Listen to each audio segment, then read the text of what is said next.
Does diplomacy matter? Or are presidential trips, diplomatic visits, and international summit meetings nothing more than pomp and circumstance, signifying nothing? I'm Jim Lindsay, and this is Lessons Learned. Our topic today is President Richard Nixon's trip to mainland China, which began on February 21st, 1972.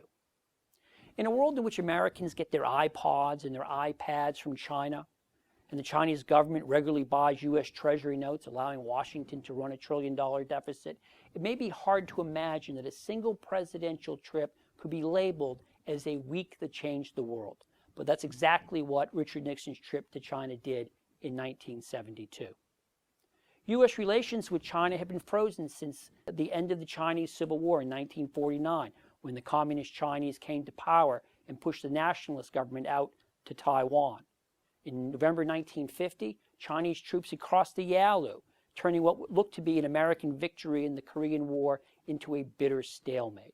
Relations between the United States and China were so cold over the next 2 decades that when an American table tennis team visited China in April 1971, it was front-page news around the world. Now, it was a surprise that Richard Nixon would be the president to make an opening to China. After all, Nixon had made his name as a politician by being a staunch anti-communist. He had often railed against so-called Red China and had argued that recognizing China would be disastrous for the cause of freedom. But as president, Richard Nixon saw 3 benefits to reaching out to China. First, it would drive a wedge in relations between China and the Soviet Union, potentially giving the United States more leverage in dealing with Moscow. Second, Nixon hoped that by reaching out to China, the Chinese would in turn put pressure on the North Vietnamese to reduce their presence and pressure on South Vietnam.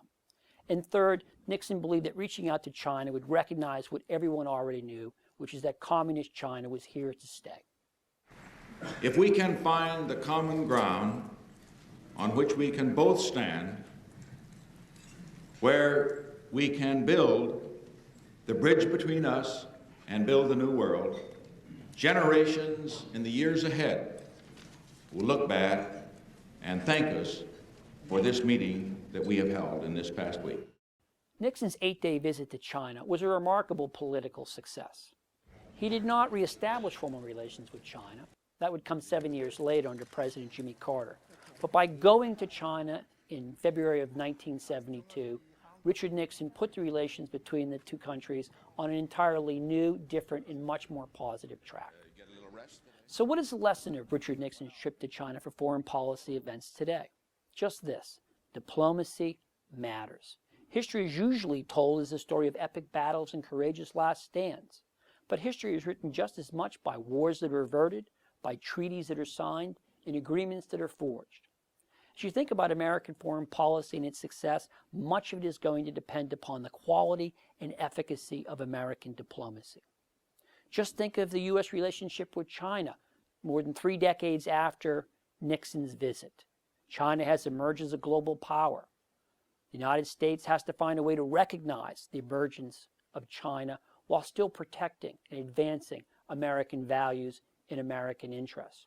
Or consider the current confrontation with Iran over Tehran's nuclear program.